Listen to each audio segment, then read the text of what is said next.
Mag-celebrate ng kanilang birthday this month ang real-life sweethearts sa sina Marian Rivera at Dingdong Dantes.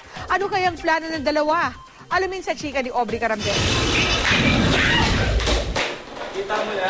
Espesyal ang birthday episode ni Marian Rivera sa pinagbibidahang sitcom na Tweets for My Sweet dahil ang kanilang guest, ang kanyang real-life boyfriend na si Dingdong Dantes.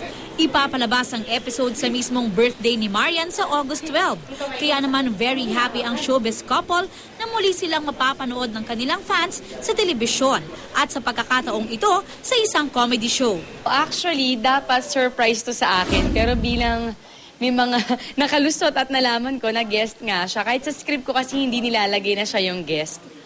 So, ayun. Kaya syempre thankful din naman ako na tinanggap niya tong tweets, di ba? Para sa akin. I'm really a fan of her show. Parati ko sinasabi sa kanya yun. That's why para sa akin, sobrang nakakatuwa na finally mag-guest ako. And parang masa-starstruck ako for sure pag nakita ko si Tita Nova, si Kuya Dick, lahat sila, si Sheena, di ba? Tsaka, ikaw?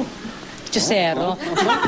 Bago yan ay mauuna na mag-celebrate si Dingdong ng kanyang birthday bukas, August 2. Kaninang umaga ay tumulak pa Hong Kong ang dalawa kasama ang pamilya ni Dong. Doon na raw nila ipagdiriwang ang kanilang mga birthday.